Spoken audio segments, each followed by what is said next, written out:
Vous êtes-vous déjà demandé pourquoi les femmes semblent vivre l'amour au premier regard plus souvent que les hommes? Ou pourquoi une voix grave peut être un atout aussi séduisant? Vous êtes-vous déjà interrogé sur la manière dont nos cerveaux accomplissent des tâches différemment en fonction du genre? Ou pourquoi les connexions sociales sont si cruciales pour notre bien-être? Si ces questions vous intriguent, vous êtes au bon endroit. Dans cette vidéo, nous plongeons au cœur des faits les plus fascinants sur le comportement humain et les relations. Nous explorerons les différences dans la façon dont les hommes et les femmes traitent les émotions et communiquent, ainsi que l'impact surprenant d'un simple sourire ou d'un amour partagé pour la musique. Nous avons tout ce qu'il vous faut. Pourquoi devriez-vous rester jusqu'à la fin? Parce que les informations que nous partageons peuvent transformer votre vision des relations, améliorer vos interactions et même optimiser votre bien-être général. Que vous cherchiez à mieux comprendre votre partenaire, à améliorer votre santé émotionnelle, ou simplement à satisfaire votre curiosité, cette vidéo regorge d'informations précieuses que vous ne voudrez pas manquer. Si vous n'êtes pas abonné, je vous recommande de le faire et d'activer la cloche pour ne manquer aucune de nos vidéos. Avant de commencer,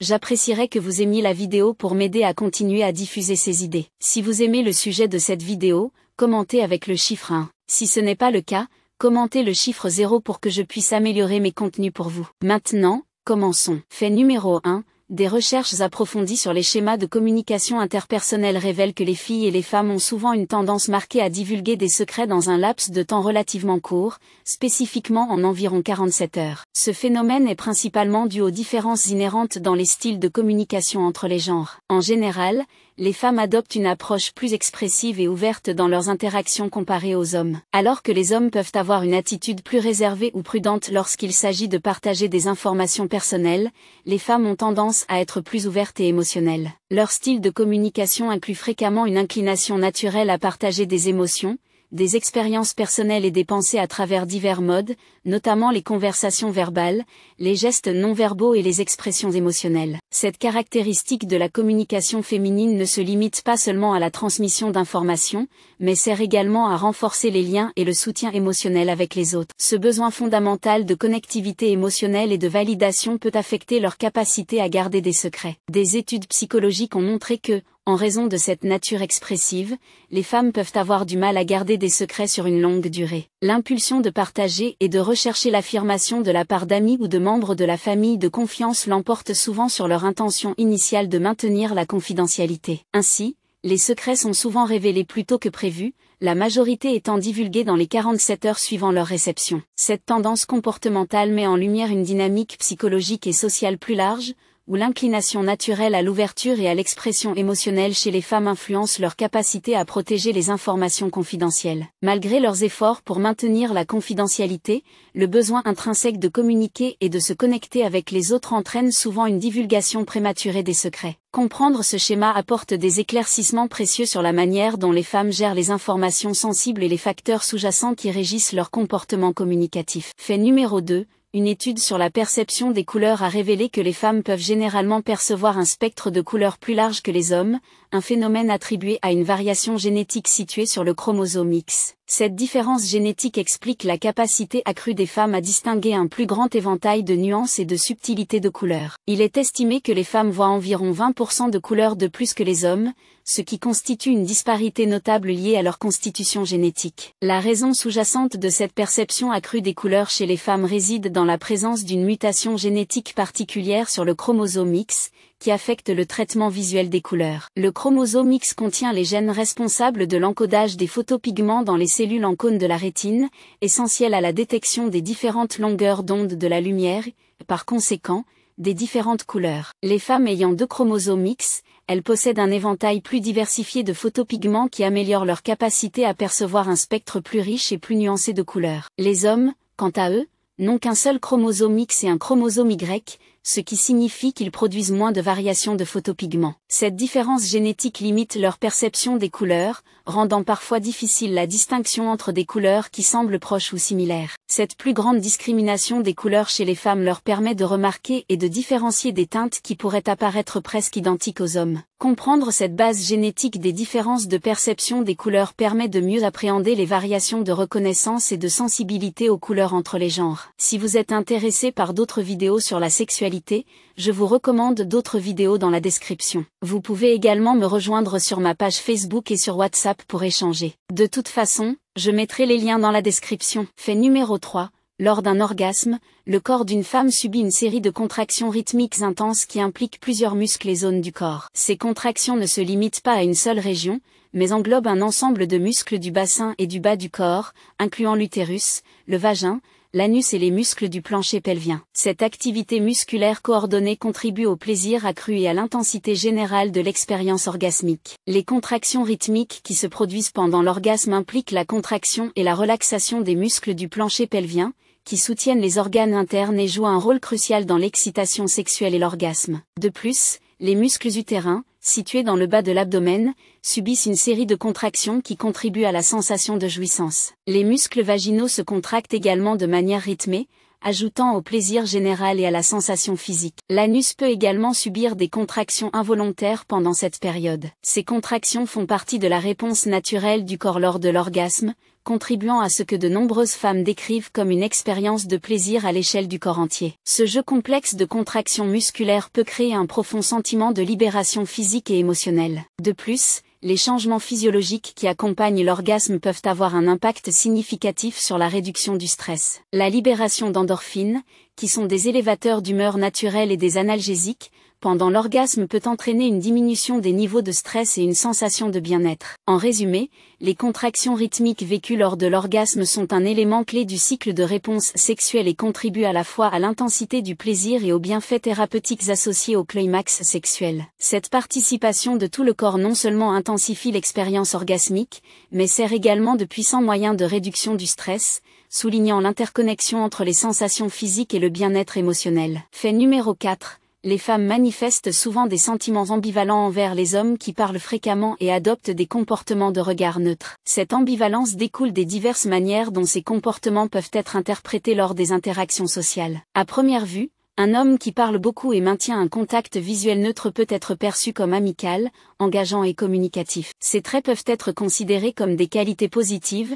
suggérant une ouverture et un intérêt pour la conversation. Cependant, ces mêmes comportements peuvent être interprétés différemment selon le contexte et la nature de l'interaction. Par exemple, parler excessivement, surtout si cela semble unilatéral ou dominant dans la conversation, peut être perçu comme un signe d'affirmation de soi, voire d'arrogance. Cela peut susciter des inquiétudes quant aux intentions de l'homme ou s'il tente de contrôler ou de dominer l'interaction. De même, le regard neutre, qui fait référence à un maintien régulier du contact visuel sans afficher d'émotions fortes, peut être interprété de différentes manières. S'il peut indiquer confiance et attention, il peut également être perçu comme un signe d'agression ou de dominance, surtout si le contact visuel semble intense ou ininterrompu. Les femmes peuvent interpréter ce comportement comme un défi à leur propre espace ou autonomie, ce qui peut engendrer des sentiments mitigés sur les intentions et l'attitude générale de l'homme. Par conséquent, la combinaison d'un discours fréquent et d'un regard neutre peut évoquer des émotions contradictoires chez les femmes. Elles peuvent apprécier l'engagement et la communication,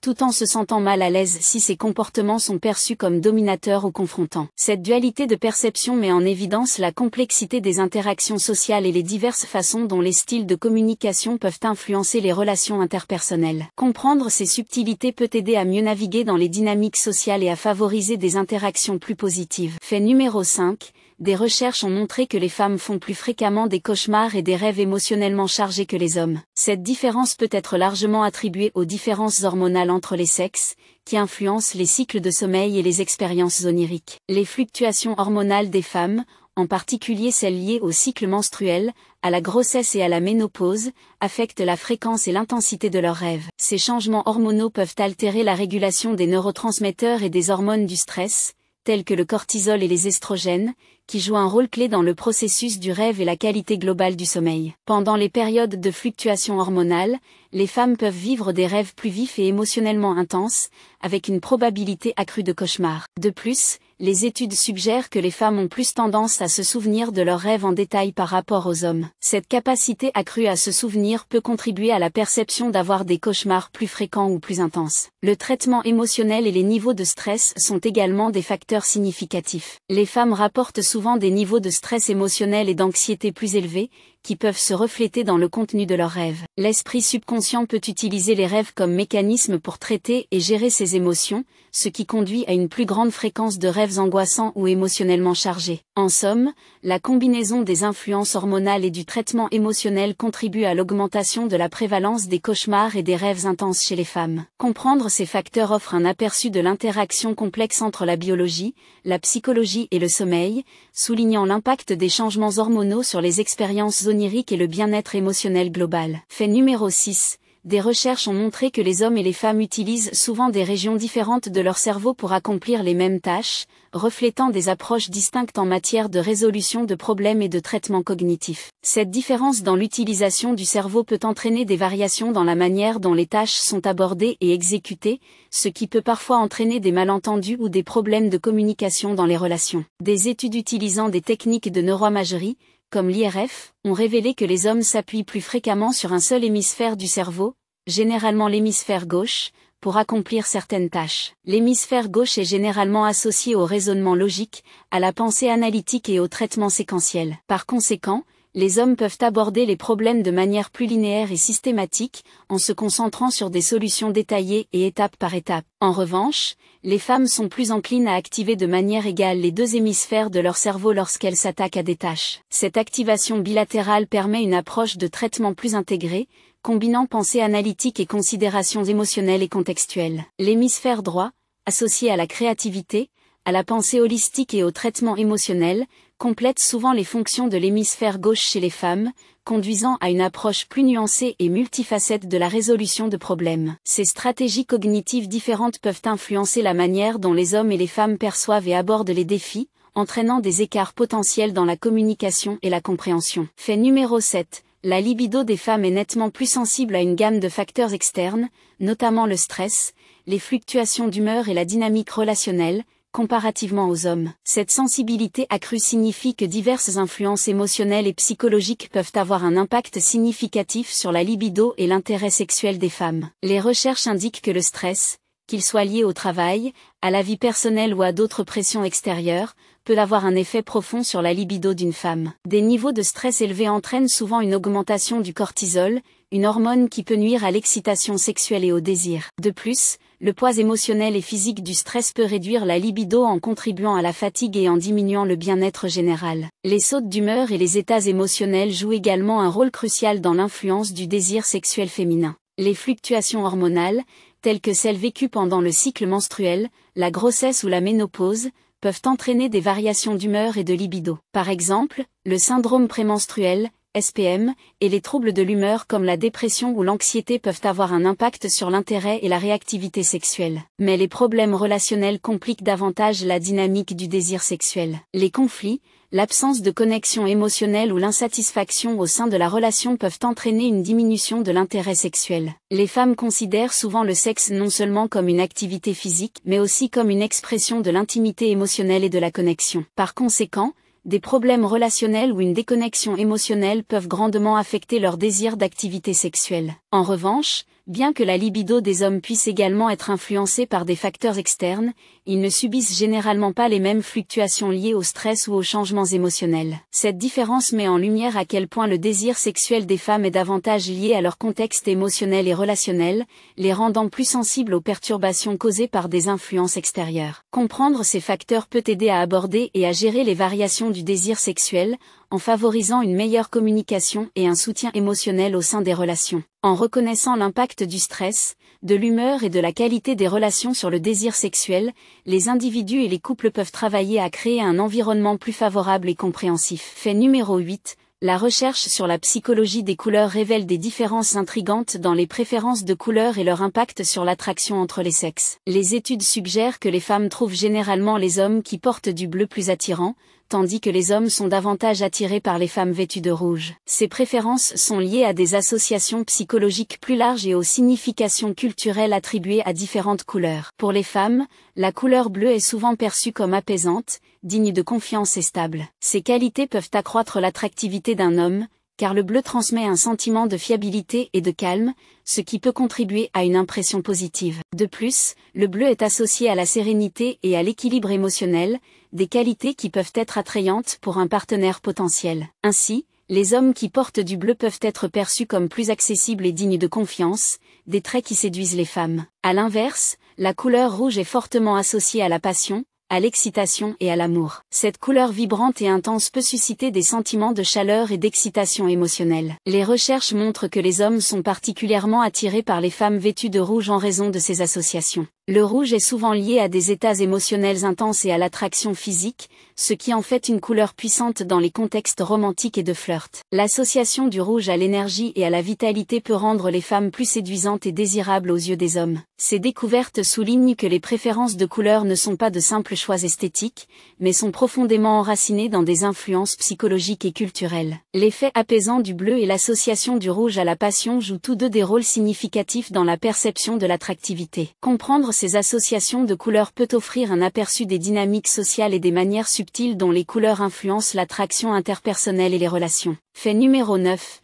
Les recherches indiquent qu'environ 70% des hommes et des femmes mariés pratiquent la masturbation, ce qui met en évidence que cette activité est un aspect courant et naturel de l'expression sexuelle. La masturbation est largement reconnue comme un comportement normal et sain, contribuant au bien-être sexuel et à la satisfaction au sein des relations. Elle permet aux individus d'explorer leur corps, de comprendre leurs préférences sexuelles et de ressentir du plaisir de manière indépendante par rapport à leur partenaire. Cette auto-exploration joue un rôle important dans l'amélioration de la satisfaction sexuelle globale. Pour beaucoup de personnes, la masturbation aide à soulager la tension sexuelle, à réduire le stress et à maintenir un équilibre sexuel sain, ce qui peut avoir un impact positif sur leur relation. Dans le cadre d'une relation engagée, la masturbation peut servir de moyen supplémentaire d'expression sexuelle. Elle offre aux individus un moyen de satisfaire leurs besoins sexuels, même lorsque leur partenaire n'est pas disponible ou n'est pas d'humeur. Cela peut prévenir la frustration ou l'insatisfaction et contribuer à une relation sexuelle plus harmonieuse.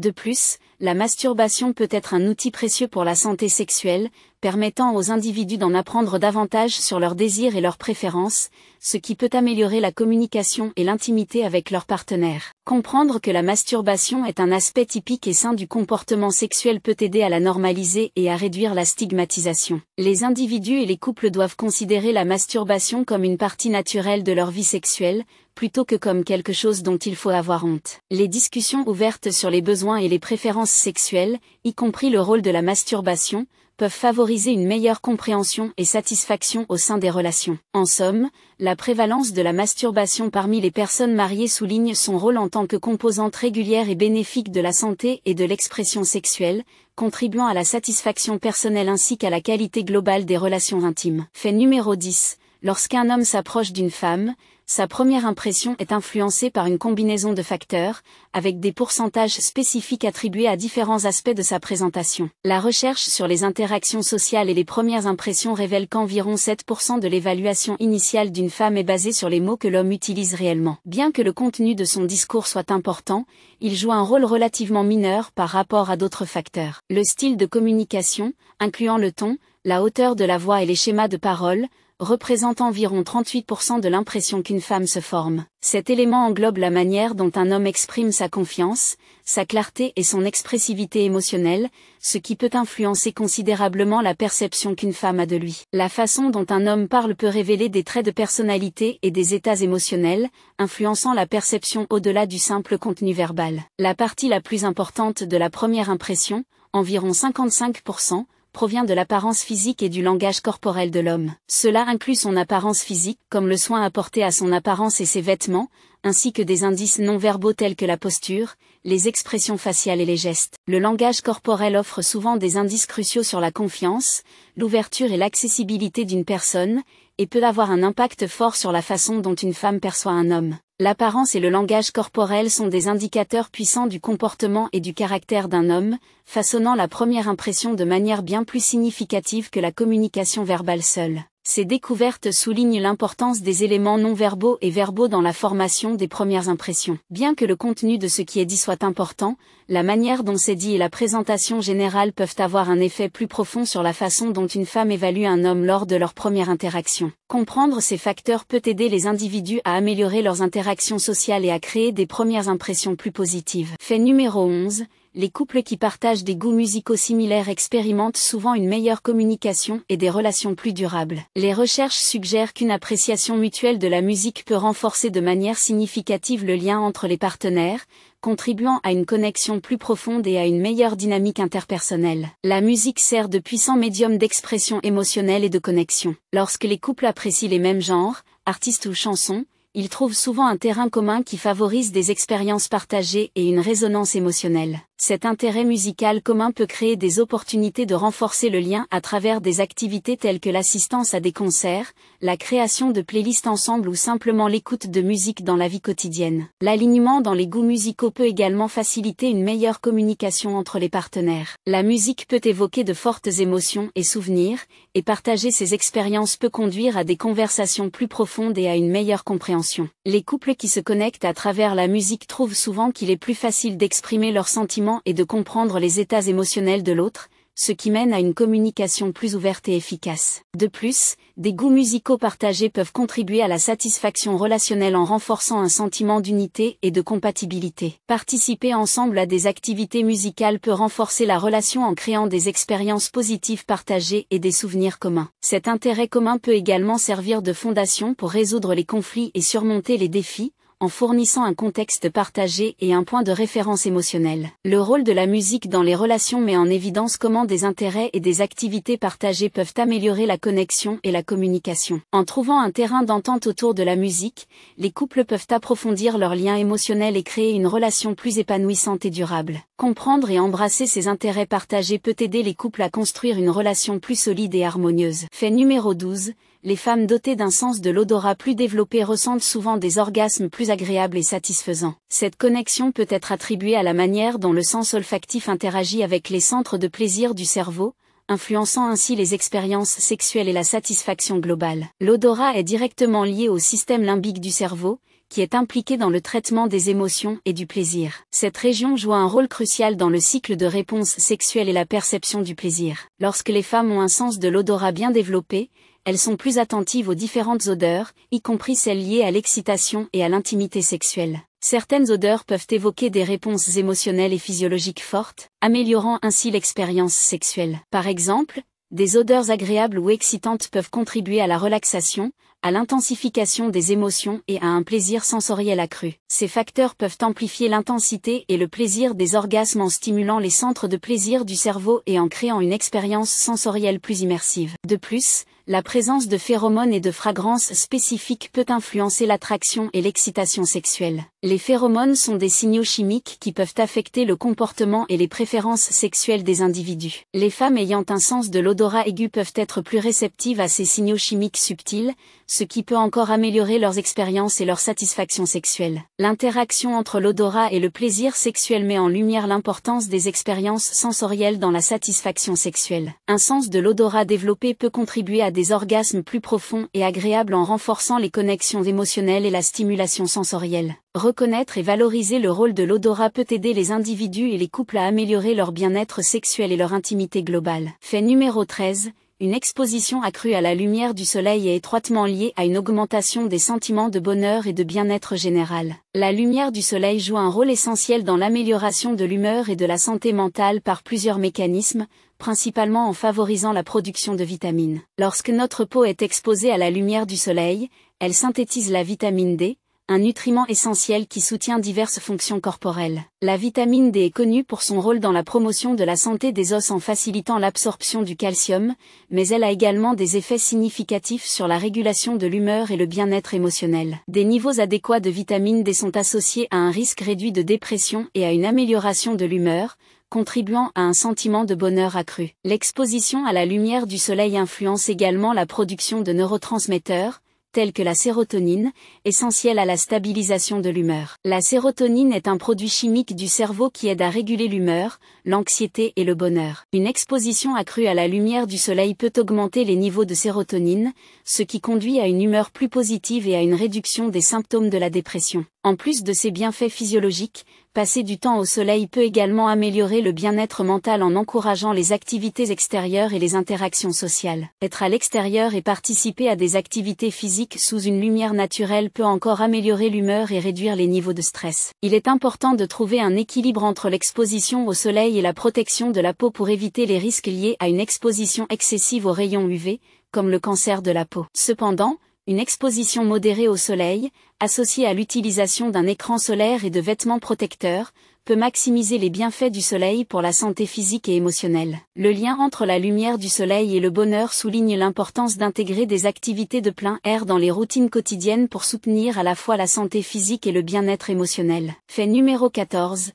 Le baiser déclenche la libération d'ocytocine, une hormone dans le cerveau qui améliore considérablement les liens émotionnels entre partenaires. Cette réponse biochimique souligne le rôle puissant que joue le baiser dans le renforcement des connexions amoureuses et la promotion de l'intimité. L'ocytocine, souvent appelée hormone de l'amour ou hormone de l'attachement, est libérée lors de l'affection physique, y compris lors des baisers. Cette hormone est connue pour son rôle dans la promotion des sentiments de confiance, de proximité et d'attachement. Lorsque vous embrassez quelqu'un, les niveaux d'ocytocine augmentent, ce qui aide à approfondir la connexion émotionnelle et à renforcer le lien entre les partenaires. En plus de l'ocytocine, le baiser stimule également la libération d'endorphines, des produits chimiques qui procurent des sensations de plaisir et réduisent le stress. La combinaison d'ocytocine et d'endorphines peut améliorer le sentiment général de bien-être et de bonheur au sein d'une relation. Cette réaction biochimique renforce non seulement les liens émotionnels, mais contribue également à une expérience relationnelle plus satisfaisante et joyeuse. Le baiser peut également servir de forme de communication non verbale,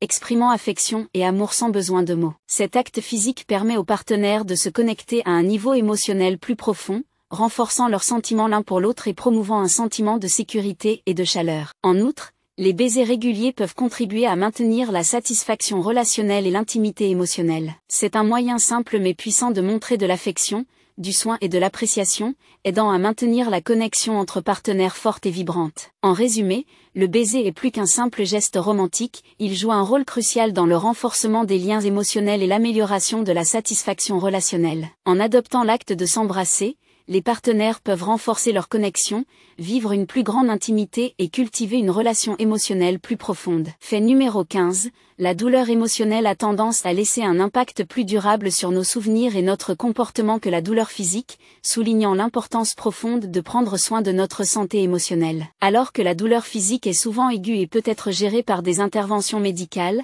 la douleur émotionnelle a un effet plus profond et durable sur les schémas psychologiques et comportementaux des individus. Des études ont montré que les expériences émotionnelles, telles que le traumatisme, le rejet ou la perte, sont plus profondément ancrées dans nos souvenirs que la douleur physique. Cela s'explique par le fait que la douleur émotionnelle implique souvent un traitement cognitif et émotionnel complexe, ce qui peut façonner notre perception de soi, nos relations et notre comportement global. Par exemple, une douleur émotionnelle non résolue provenant d'expériences passées peut influencer les schémas comportementaux actuels, les processus de prise de décision et les interactions avec les autres. L'impact de la douleur émotionnelle sur le comportement est significatif, car il peut entraîner des changements dans la santé mentale, l'estime de soi et le fonctionnement social. Les individus qui éprouvent de la détresse émotionnelle peuvent développer des mécanismes d'adaptation, qui peuvent inclure des stratégies positives, telles que la recherche de soutien, ou négatives, comme l'évitement ou la consommation de substances. Ces réponses comportementales sont souvent enracinées dans la douleur émotionnelle qu'ils ont vécue. De plus,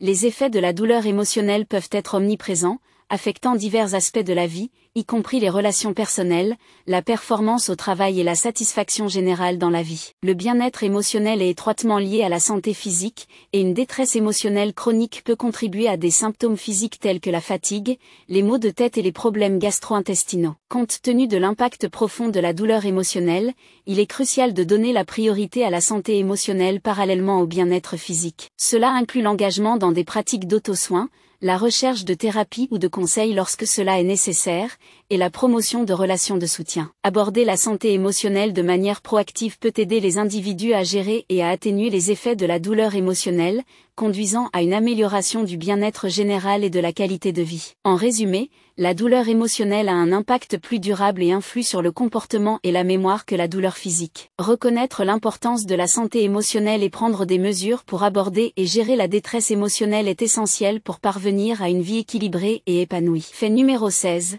S'engager dans l'acte simple de sourire, ou même tenir un crayon entre vos dents pour imiter un sourire, peut tromper votre esprit en vous faisant ressentir un plus grand bonheur. Ce phénomène repose sur la manière dont le cerveau traite les expressions faciales et les émotions qui leur sont associées. Des recherches ont montré que le cerveau a du mal à distinguer un sourire sincère d'un sourire forcé. Lorsque vous souriez, que ce soit volontairement ou en tenant un crayon entre vos dents pour créer une expression de sourire, votre cerveau reçoit des signaux associés au bonheur et aux émotions positives. Ce mécanisme de rétroaction faciale déclenche la libération de neurotransmetteurs tels que les endorphines et la sérotonine, connus pour améliorer l'humeur et favoriser une sensation de bien-être. Le concept de l'hypothèse du retour facial soutient cette idée, suggérant que les expressions faciales peuvent influencer les expériences émotionnelles. Lorsque vous adoptez un geste de sourire, votre cerveau interprète cette action comme un signe de bonheur, ce qui conduit à une amélioration de votre état émotionnel. Cela signifie que même si votre sourire n'est pas totalement spontané ou sincère, l'acte physique de sourire peut encore avoir un impact bénéfique sur votre humeur. Tenir un crayon entre vos dents est une technique pratique pour créer un effet de sourire sans avoir besoin de générer un véritable sentiment de joie. Cette méthode peut être particulièrement utile lorsque vous vous sentez abattu ou stressé, car elle offre un moyen facile d'induire des réponses émotionnelles positives. En trompant votre cerveau pour qu'il croie que vous êtes heureux, vous pouvez commencer à ressentir les effets positifs du sourire sur l'humeur. En plus de ces effets immédiats sur l'humeur, sourire et adopter des expressions faciales positives peuvent également avoir des bienfaits à long terme pour la santé émotionnelle. Pratiquer régulièrement des sourires et d'autres expressions positives peut contribuer à une meilleure santé mentale globale, à une meilleure gestion du stress et à des interactions plus positives avec les autres. Dans l'ensemble, la capacité d'influencer votre humeur par le sourire ou l'imitation d'un sourire démontre le lien puissant entre les expressions faciales et les expériences émotionnelles. En exploitant cette connexion, vous pouvez améliorer votre sensation de bonheur et de bien-être, même en période difficile. Fait numéro 17. La suppression prolongée des émotions peut entraîner une augmentation de la souffrance et de la détresse psychologique. Lorsque les individus cachent ou répriment constamment leurs sentiments, ils peuvent ressentir un stress, une anxiété et une douleur émotionnelle accrue. Cela s'explique par le fait que les émotions non exprimées peuvent s'accumuler et affecter à la fois le bien-être mental et physique. Cacher ces sentiments implique souvent de faire semblant que tout va bien, même lorsque des luttes intérieures persistent. Cette pratique peut créer une dissonance entre l'état émotionnel réel et l'apparence extérieure, conduisant à un conflit intérieur et à une tension émotionnelle. Avec le temps, cette accumulation d'émotions non résolues peut contribuer à des conséquences négatives telles qu'une augmentation du stress, l'épuisement et même des symptômes physiques comme des maux de tête ou des troubles digestifs. L'acte d'exprimer ces émotions, bien que parfois inconfortable ou difficile, est essentiel pour la santé émotionnelle. Partager ouvertement ses sentiments permet de libérer les émotions refoulées et offre l'opportunité de recevoir une validation émotionnelle et du soutien. Lorsque vous exprimez ce que vous ressentez,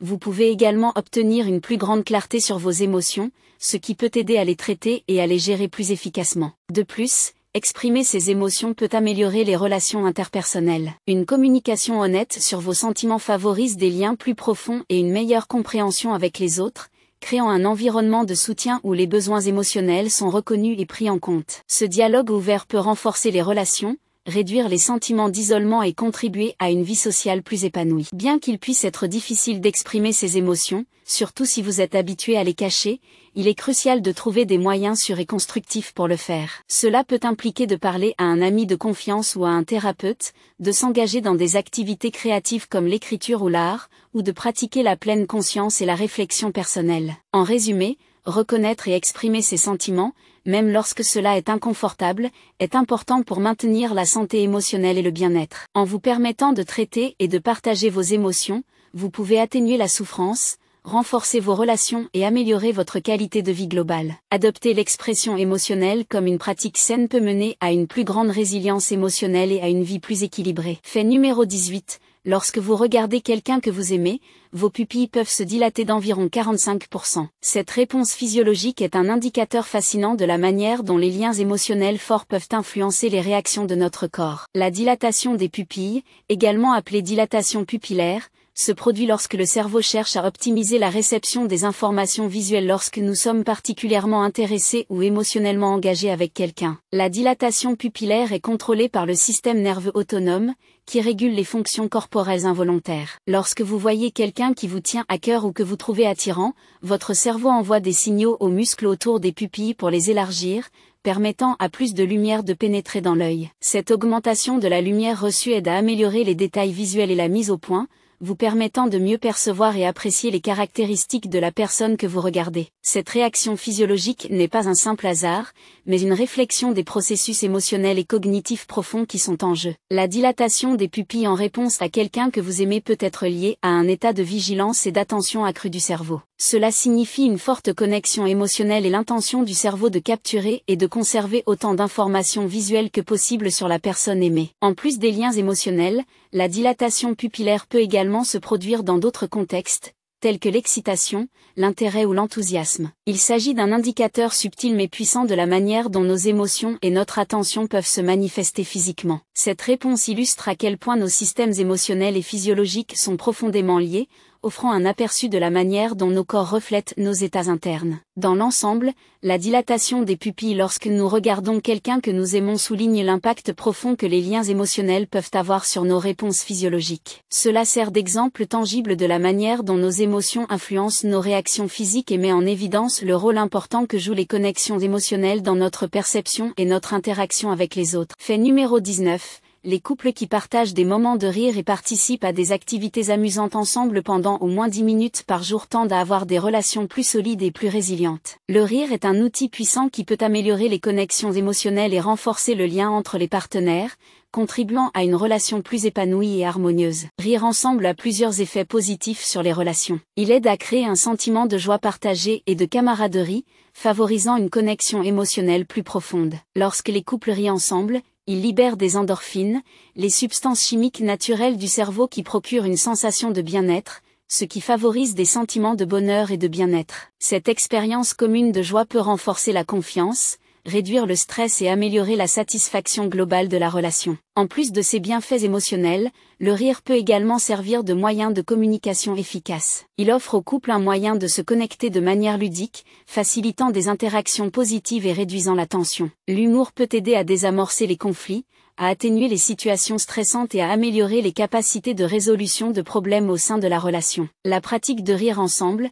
même pour une courte période chaque jour, encourage les couples à donner la priorité au plaisir et à l'épanouissement dans leur relation. Se concentrer intentionnellement sur les expériences positives peut compenser les défis et le stress auxquels les couples peuvent être confrontés, conduisant à une relation plus résiliente et solidaire. De plus, intégrer l'humour et le rire dans les interactions quotidiennes renforce le lien entre les partenaires en favorisant un sentiment de spontanéité et de légèreté. Cela aide à créer des moments mémorables et renforce l'importance de profiter de la compagnie de l'autre. En résumé, prendre du temps pour rire et s'amuser dans une relation a des avantages significatifs pour la santé et la longévité du couple. En consacrant au moins 10 minutes par jour à partager des rires, les couples peuvent améliorer leur connexion émotionnelle, réduire le stress et bâtir une relation plus solide et résiliente. Adopter l'humour et des interactions ludiques peut contribuer à une relation plus heureuse et plus épanouie. Fait numéro 20.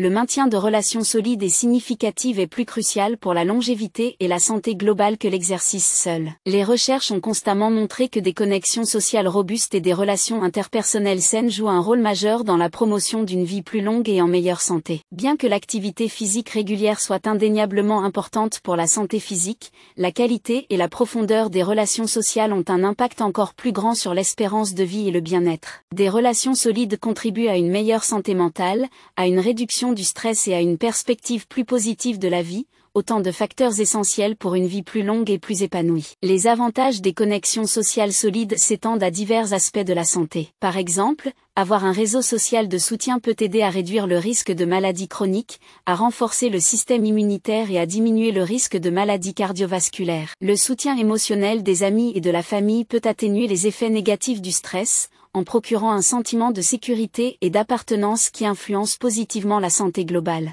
De plus, des relations significatives améliorent la santé mentale en diminuant les sentiments de solitude et d'isolement. Les interactions sociales qui favorisent les liens émotionnels et fournissent un sentiment de communauté sont associées à des taux plus faibles de dépression, d'anxiété et de déclin cognitif. S'engager avec les autres dans un environnement de soutien et bienveillant peut conduire à une plus grande résilience émotionnelle et à une meilleure qualité de vie. L'impact des relations sur la longévité est soutenu par de nombreuses études qui mettent en évidence l'importance des connexions sociales. Par exemple, Des recherches montrent que les individus ayant des liens sociaux solides sont moins susceptibles de connaître une mort prématurée par rapport à ceux qui ont des réseaux sociaux plus faibles. Cela suggère que les bénéfices émotionnels et psychologiques dérivés des relations positives peuvent influencer de manière significative la santé et la longévité. En résumé, bien que l'exercice soit un élément précieux d'un mode de vie sain, l'importance de maintenir des relations solides et significatives ne doit pas être sous-estimée. Construire et entretenir des connexions sociales de soutien est vital pour améliorer le bien-être,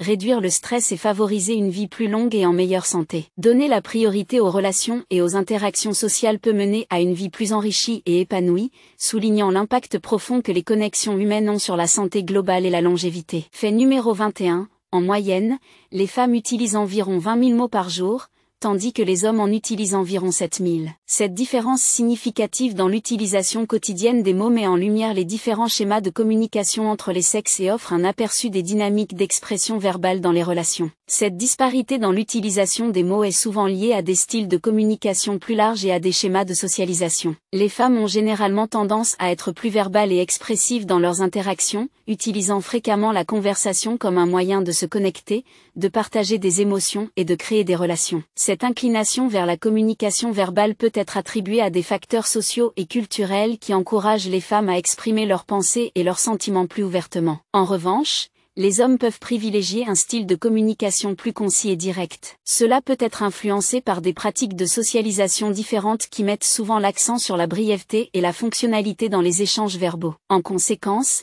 les hommes peuvent utiliser moins de mots en général et se concentrer sur la transmission d'informations de manière plus efficace.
Le nombre de mots plus élevé dans la communication quotidienne des femmes peut également refléter leurs besoins sociaux et émotionnels.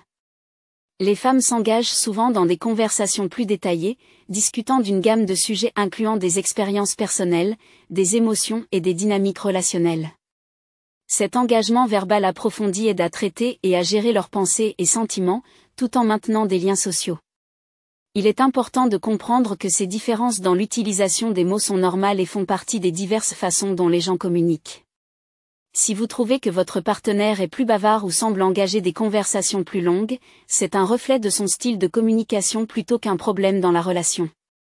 Embrasser ces différences peut conduire à une meilleure compréhension mutuelle et améliorer les dynamiques relationnelles. En résumé, l'utilisation quotidienne moyenne des mots chez les femmes comparée aux hommes souligne les variations dans les styles de communication entre les sexes. Le nombre de mots plus élevé chez les femmes est souvent lié à leur tendance à utiliser la conversation pour la connexion émotionnelle et l'interaction sociale. Reconnaître et apprécier ces différences peut favoriser une meilleure communication et une relation plus harmonieuse. Fait numéro 22, des périodes prolongées de solitude peuvent avoir un effet néfaste sur le bien-être, comparable aux impacts négatifs sur la santé du tabagisme. Les recherches ont montré que l'isolement social et la solitude prolongée peuvent avoir un impact significatif sur la santé mentale et physique, soulignant l'importance cruciale de maintenir des connexions sociales solides et de s'engager régulièrement avec ses proches. La solitude prolongée a été liée à une gamme de résultats de santé négatifs, y compris un risque accru de maladies cardiovasculaires, un affaiblissement du système immunitaire et des niveaux plus élevés de stress et d'anxiété.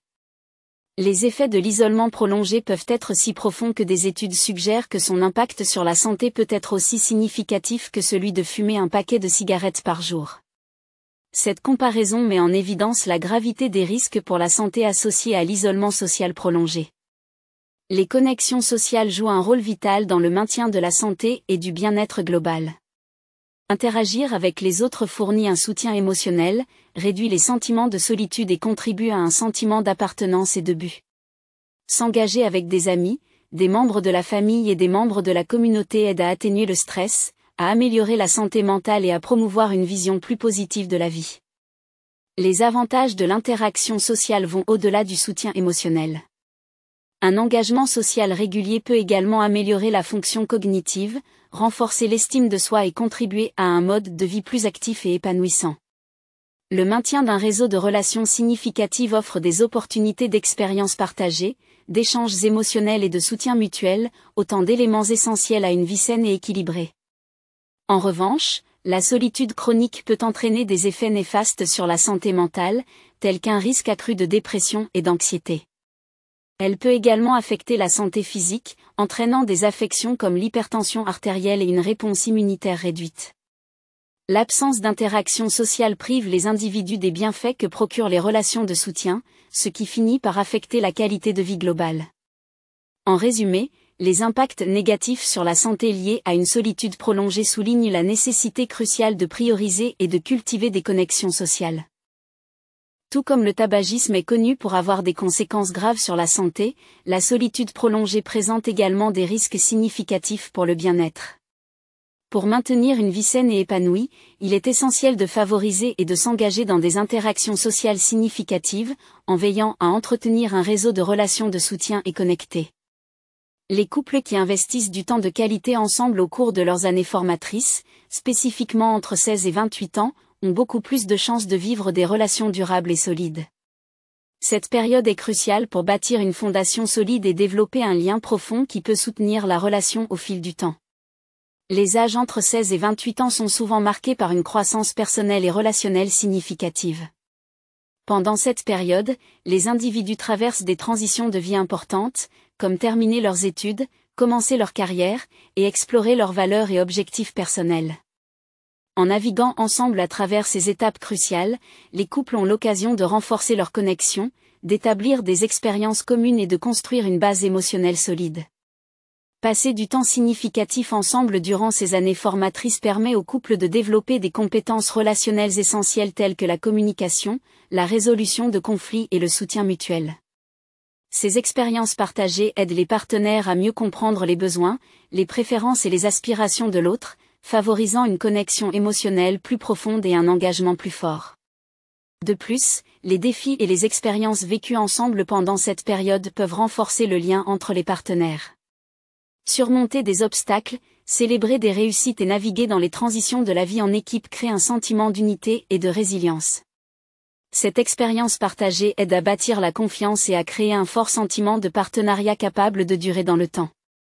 Les recherches soutiennent l'idée que les couples qui investissent du temps et des efforts dans leur relation pendant ces premières années sont plus susceptibles de vivre des relations réussies et durables.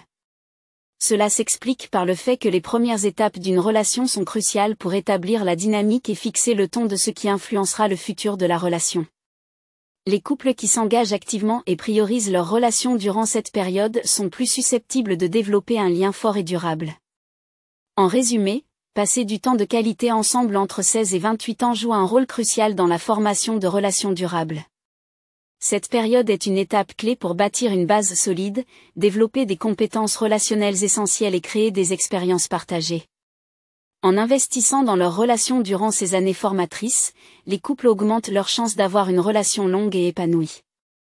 Fait numéro 24. Les femmes sont plus susceptibles d'être attirées par les hommes ayant une voix grave, une préférence souvent liée à des perceptions de masculinité et de traits génétiques désirables.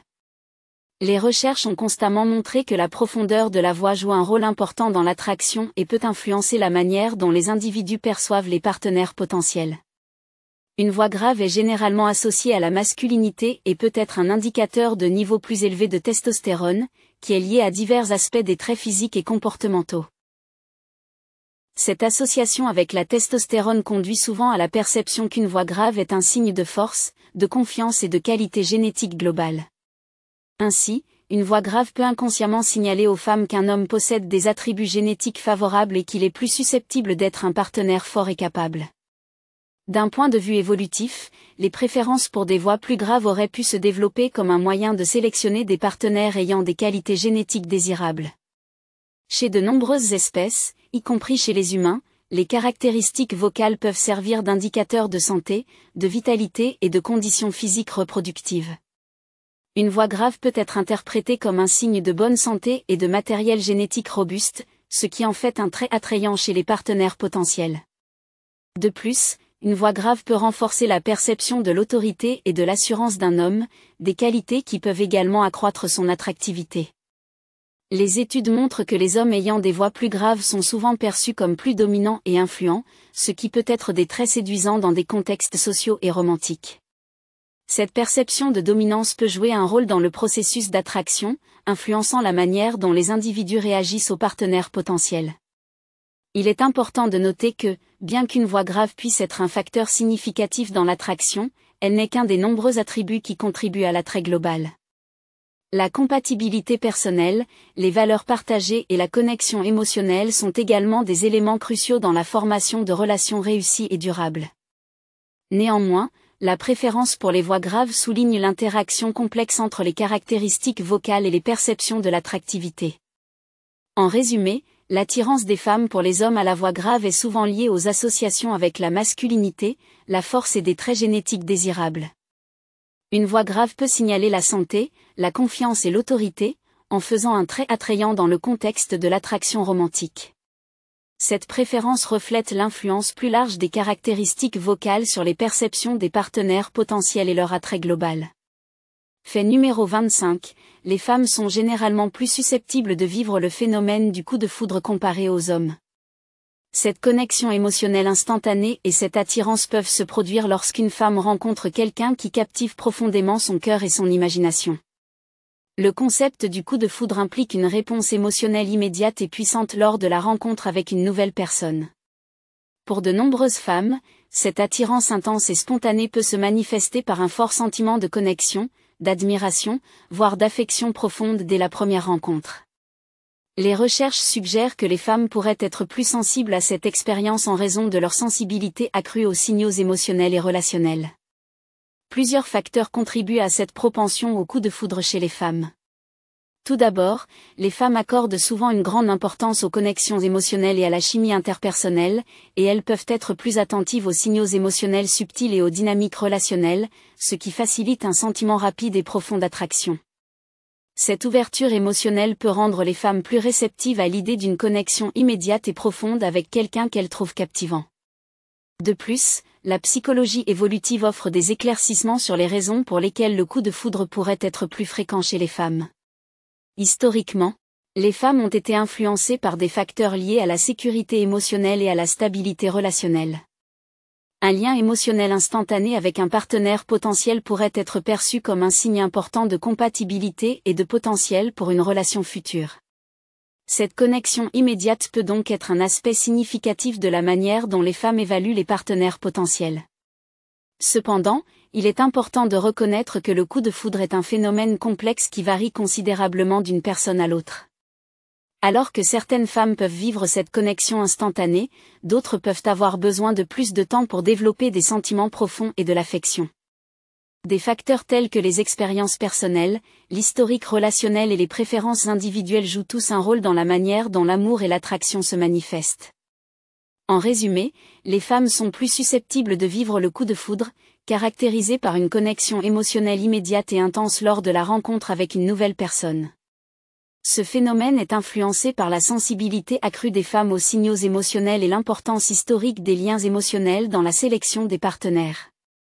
Bien que le coup de foudre soit une expérience puissante et captivante pour de nombreuses femmes, ce n'est qu'une des nombreuses façons dont l'attraction et la connexion romantique peuvent se manifester.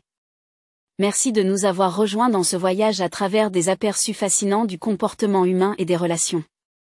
Nous avons exploré une gamme de faits intrigants, allant des différences dans les styles de communication entre les sexes à l'impact profond du coup de foudre. Maintenant que vous avez découvert ces aspects captivants des interactions humaines, nous aimerions connaître votre avis. Quelle est la principale leçon ou nouvelle compréhension que vous avez tirée de cette vidéo? Comment envisagez-vous d'appliquer ces connaissances dans votre propre vie? Partagez vos pensées et vos expériences dans les commentaires ci-dessous.